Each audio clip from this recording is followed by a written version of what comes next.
வணக்கம்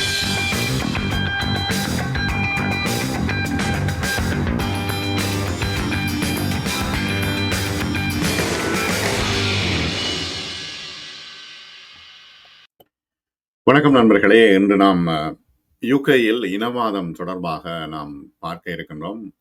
இந்த இனவாத பிரச்சனை தற்பொழுது மிகவும் அதிகரித்து காணப்படுகிறது. வலதுசாரிகளினுடைய மிகப்பெரிய பிரச்சாரம் யுகேயில் பரந்தளவிலே நடைபெற்று வருகின்ற காரணத்தினால் இனவாதம் தலை தூக்கி இருக்கிறது. பலர் இந்த நாட்டில் வாழலாமா வேண்டாமா என்று கூட யோசித்துக் கொண்டிருக்கின்றார்கள்.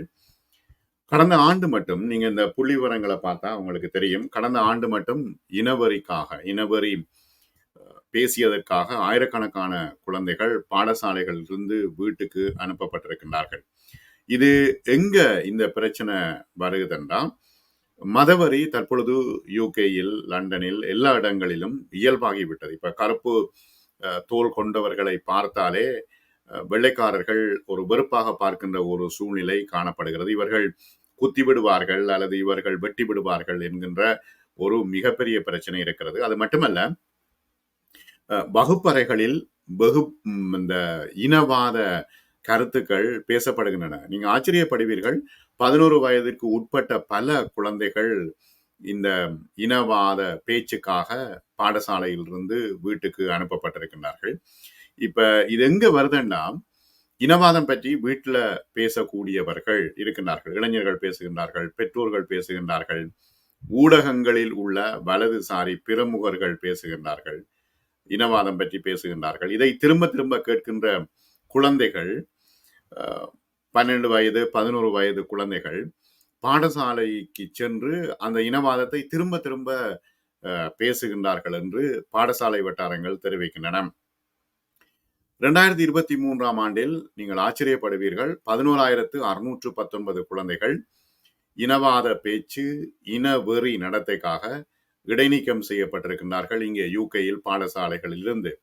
இது அதுக்கு முந்தின 12 மாதங்களில் 25% அதிகரித்திருக்கிறது. கிட்டத்தட்ட 60 பேர் இடைநீக்கங்களுக்கு சமமாக இருக்கிறது. இடைநீக்கம் செய்யப்பட்டிருக்கிறார்கள். கிட்டத்தட்ட ஒரு நாளைக்கு 60 பேர் என்கின்ற அளவிலே இனவாத பேச்சுகளுக்காக பாடசாலை குழந்தைகள், பிள்ளைகள் கற்பர்களை வெள்ளையர்கள் ஏசுவது தான் முக்கியமாக நடைபெற்றுகிறது. இப்ப ஆசிய, இந்திய, இலங்கை, ஆசிய நாடுகள், பங்களாதேஷ், பாகிஸ்தான் போன்ற நாடுகளில் மற்றும் சவுத் ஆப்பிரிக்கா போன்ற நாடுகளில் இங்கு வந்து படிக்கின்ற குழந்தைகள் இந்த இனவாத தாக்குதலுக்கு உள்ளாகி இருக்கின்றார்கள் பாடசாலைகளில். என்னன்னா 1413 பேர் ஆரம்ப பள்ளியில இருந்து நீக்கப்பட்டிருக்கின்றார்கள் இந்த இனவாத பேச்சுக்காக. 4 வயதுக்கு உட்பட்ட குழந்தைகளுக்கு எதிராக 7 சம்பவங்கள் பதிவு செய்யப்பட்டிருக்காங்க. சின்ன பிள்ளைக்கு என்ன தெரியும்? இப்ப வீட்டுல பேசுறது, ஊடகங்கள்ல பேசுறது, முஸ்லிம்களை வந்து இங்கிருந்து விரட்ட வேண்டும் என்றது, கருப்பர்களை விரட்ட வேண்டும் என்கின்ற இனவாத பேச்சுக்கள் வீடுகளில், ஊடகங்களில் இந்த வலதுசாரிகள் என்று சொல்லப்படுகின்றவர்களால் பேசப்படுகின்ற விடயங்கள் இந்த குழந்தைகள் உள்வாங்கி பாடசாலையில சென்று பேசுகின்றார்கள். அதான் 4 வயதுக்கு உட்பட்ட குழந்தைகளுக்கு எதிராக 7 சம்பவங்கள் பதியப்படுகின்றன. இது சாதாரணமான ஒரு விஷயம் இல்லை. இது மிக பெரும் ஆபத்தாக யூகேயில் இருக்கிறது. ரணிமீட் அறக்கட்டளை உடைய இனவரி சிந்தனை குழுவின் தலைவர் டாக்டர் ஷப்னா பேகம் சொல்லும் பொழுது என்ன சொல்றாருன்னா, குழந்தைகள் மற்றும் இளைஞர்கள் பள்ளிகளில் இனவரியை தூண்டிவிட்டு தற்போதைய சூழ்நிலையில இவர்கள் ஊடகங்களும் பெரியவர்களும் குளிர்காய்கின்றார்கள். இது ஊகிக்கக்கூடியதாக இருக்கிறது. எங்கிருந்து இந்த இனவரி வருது என்பது ஊகிக்கக்கூடியதாக இருக்கிறது என்று சொல்றாங்க. சமீப ஆண்டுகளில் ஊடகங்களும் அரசியல்வாதிகளும் வெறுக்கத்தக்க மொழி மற்றும் வன்முறை கொள்கையை அதிகமாக பேசுவதை பார்க்கின்றோம். ஆரம்பத்துல சாதாரணமா இருந்த விஷயம், வீட்டுல குழந்தைகள் மத்தியிலே இந்த வெறுப்பை அவர்கள் தூவுகின்றார்கள். இது மிகப்பெரிய பிரச்சனை. தேசிய கல்வி சங்கத்தின் பொதுச் செயலாளர் டேனியல் கெபெட் சொல்லும் பொழுது, இந்த புள்ளி விவரங்கள் மிகப்பெரிய எச்சரிக்கை மணியாக இருக்க வேண்டும். அரசியல்வாதிகள், ஊடகங்கள் தான் இந்த பிரச்சனையை ஊதி பெரிதாக்குகின்றன. பிரிவினையை மற்றும் வெறுக்கத்தக்க மொழி, எதிர்மறையான இனவரி கருத்துக்கள் போன்ற கருத்துக்களை பல ஆண்டுகளாக இவர்கள் பேசி வருகின்றார்கள். இது மிகப்பெரிய ஆபத்தாக அமையப் போகிறது. அது மட்டுமல்ல, இவர்கள் இந்த பொறுப்பற்ற தன்மை இந்த நாட்டின் சமூக ஒற்றுமைக்கு மிக பெரும் அச்சுறுத்தலாக அம், வந்து கொண்டிருக்கிறது. அரசாங்கம் இந்த இங்கிலாந்தில் பள்ளி பாடத்திட்டத்தை மறு ஆய்வு செய்ய வேண்டும், இனவரிக்கு எதிரான பாடத்திட்டத்தை உருவாக்க வேண்டும் என்று இவர்கள் குறிப்பிடுகின்றார்கள். ஒரு 11 வயது மகன் நிறத்தின் காரணமாக, கருப்பு நிறத்தின் காரணமாக பள்ளியில் கொடுமைப்படுத்தலுக்கு உள்ளானதாக ஒரு தாய் சொல்கின்றார்.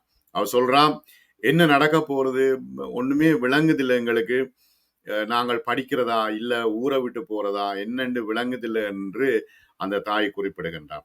சவுத்ஃபோர்ட் கத்திக்குத்து சம்பவத்தை தொடர்ந்து அண்மையில் ஏற்பட்ட இந்த வலதுசாரி பிரச்சனைகள் தொடர்பாக 10 முதல் 17 வயதுக்கு உட்பட்ட சிறுவர்கள் இந்த கலவரத்தில் 145 சிறுவர்கள் கைது செய்யப்பட்டுள்ளதாக போலீஸ் கவுன்சில் சொல்கின்றது.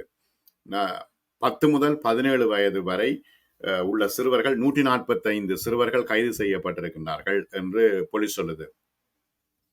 ஒரு 11 வயது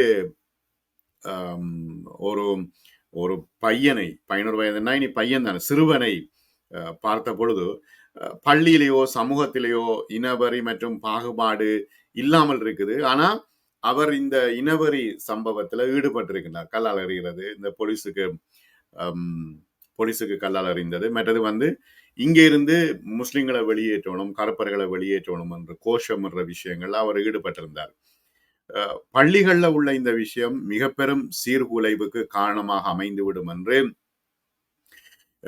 இனவரி மற்றும் பாகுபாடு தொடர்பான ஆய்வு செய்பவர்கள் குறிப்பிடுகின்றார்கள்.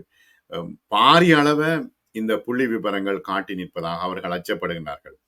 அது மட்டுமல்ல, பள்ளியில இப்ப மனநல நிபுணர்களை வைக்க வேண்டும் என்று பலர் சொல்கின்றார்கள். இப்ப பல பெற்றோர்கள் மிகவும் கஷ்டப்பட்டு பிள்ளைகளை படிக்க வைக்க, அங்க இனவரி காரணமாக அவர்கள் பாடசாலையிலிருந்து நீக்கப்பட்டு விட்டா அவர்கள் எங்க போய் படிக்கிறது?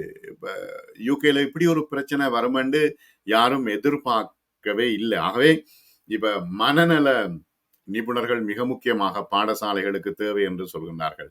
மரியாதையான உறவுகள் நேரிலும் ஆன்லைனிலும் அவர்களுக்கு மரியாதை, குழந்தைகளை எப்படி பார்க்க வேண்டும், இனவரியை எப்படி இல்லாமலாக்க வேண்டும் என்று கற்றுக் கொடுக்க வேண்டும் என்று குறிப்பிடுகின்றார். அடிக்கடி குழந்தைகள் தங்கள் பெற்றோர் மற்றும் பராமரிப்பாளர்களிடமிருந்து இனவரி கருத்துக்களை ஊடகங்களிடமிருந்து இப்பொழுது எடுத்துக்கொள்கின்றார்கள். அது மிகப்பெரிய பிரச்சனையை உருவாக்கி இருக்கிறது. இப்ப பாடசாலைகள் இப்பொழுது திறக்கப்படும் பொழுது இது பெரும் பிரச்சனையை உருவாக்கும் என்று பாடசாலை தரப்புகள் கவலைப்படுகின்றன. ஒவ்வொரு குழந்தைக்கும் தங்கள் பள்ளி சூழலில் பாதுகாப்பாக இருக்க உரிமை உண்டு. மேலும் அவர்கள் வாய்மொழி மூலமாக துஷ்பிரயோகம், கொடுமைப்படுத்துதல், அச்சுறுத்தல் உள்ளிட்ட இனவரி நடத்தைக்கு எந்த குழந்தையும் ஆளாக கூடாது. இவர்கள்தான் மனித உரிமைகள் தொடர்பாக பேசிக் கொண்டிருக்கிறார்கள். ஆனால் மனித உரிமைகள் என்று வெள்ளைக்காரர்களுக்கு ஒரு வகையான மனித உரிமையும் ஏனையவர்களுக்கு ஒரு வகையான மனித உரிமையும் இவர்கள் கடைபிடிக்கின்றார்கள் என்பது வெள்ளிடை மலை. இப்ப பள்ளி ஆரம்பிக்க போற நேரத்துல இந்த பிரச்சனை மிகப்பெரிய பிரச்சனையாக இங்கு இருக்க போகிறது என்று பாடசாலைகள் கவலைப்படுகின்றன. இந்த நேரத்துல பெற்றோர்கள், இப்ப ஆசிய பெற்றோர்கள், ஆப்பிரிக்கன் பெற்றோர்கள் மிகவும் கவலைப்படுகின்றார்கள். பள்ளி பாதுகாப்புக்கு முன்னுரிமை அளிக்க வேண்டும் என்று குறிப்பிடுகின்றார்கள். எங்கெல்லாம் இனவாதம் நிலவுகிறதோ அங்கெல்லாம் இனவாதம் தலை தோங்கும் சூழல் நிலவுகிறதோ அங்கெல்லாம் குரல் கொடுக்க தயாராக இருக்கின்றோம் என்று சேரிட்டி அமைப்புகள் சொல்கின்றன. இந்த இனவரிக்கு எதிராக வலுவான நிலைப்பாட்டை எடுப்பதில் ஆசிரியர்களுக்கு ஆதரவு அளிக்க அரசாங்கம் தன்னால் முடிந்த அனைத்தையும் செய்ய வேண்டும் என்று பள்ளி கல்வித்துறை சொல்கின்றது.